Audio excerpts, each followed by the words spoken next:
Not all of Sigmund Freud's ideas are widely accepted today, but he helped found modern psychology by arguing that we aren't born into our adult personalities. Childhood experiences matter.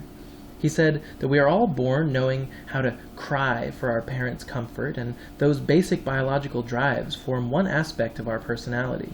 That is our id. It gets angry and hungry and horny. But babies pretty soon learn that they can't always get what they want. They learn the word no through interaction. They're developing a superego, the side of themselves that's aware of cultural norms and expectations. And they balance their id that wants everything with their superego that says they can't have everything with a conscious ego. I want it, says the id. You can't have it. It's not right, says the superego. So how do I get it in an acceptable way, says the ego. But how does that actually happen? Psychologists study what's happening inside, while sociologists study what's happening between people through interaction. So Charles Horton Cooley said, we start to learn how to behave by learning who we are in other people's eyes. Interaction with others is like looking in a mirror, showing you a looking glass self. Looking glass just means mirror. And when your parents praise everything you do, they're holding up a mirror, or looking glass, and in their reaction you see one version of your self-image. But when your ex-girlfriend or boyfriend laughs at you or glares at you, you see a very different looking glass self. And because we're talking about social science, we need to look at the available research. When children were sent out trick-or-treating, researchers found that they were far less likely to take extra candy when there was a mirror facing them on the empty porch. We're talking about an actual mirror here, not a looking glass of other people. But the mirror reminds the kids what they would look like if someone were watching. And so those with the mirror took more than their share of candy far less often than those without the mirror. In our everyday lives, we see many other times where the looking glass self becomes important. Why do you think we have birthday parties and graduations and baby showers?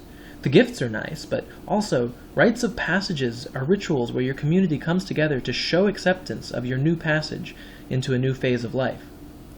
So the first scene we see is Simba being welcomed as the new prince into his community, being recognized, and so recognizing himself as having the status of new Lion King. We all have many statuses in our status set, and we learn from other people what those statuses are. How do we learn what the appropriate cultural roles are for those statuses? How do we learn whether we are male or female? And how does our looking glass self-image change when someone calls us a big, strong boy versus a cute little girl? George Herbert Mead was a student of Cooley's and expanded on his idea of the looking glass self. Like Piaget, he recognized an initial stage of sensory learning, but said the crucial thing for babies is that they're actively learning through experimentation, imitating what they see their parents and others do to see what happens. But soon they begin to learn the meanings of adults' actions and how their own status relates to those of other people. During the play stage, they take special notice of how significant others act and how they interact with you. Significant others are particular individuals who you recognize and pay particular attention to. These are the people you start to imitate in more meaningful ways and learn the roles of mommy or daddy or doctor. For Simba, his most significant other is probably his father, who he takes as his model of the appropriate roles of strength and courage of Lion King. When his father lectures him, he sees his looking glass self shrink as he acts like the little boy he is. But the world is more than just those particular significant others.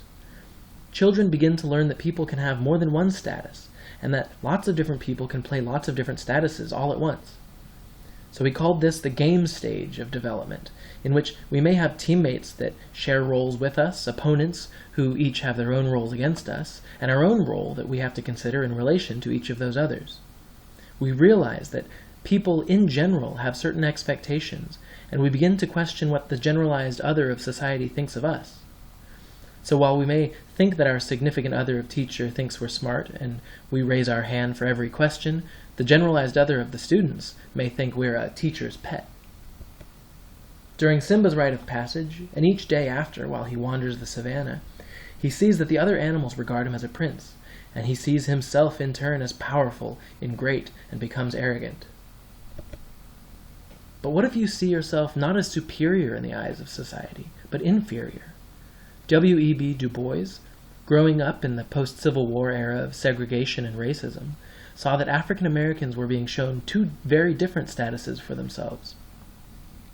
One was American citizen, equal with all others and free to pursue their dreams.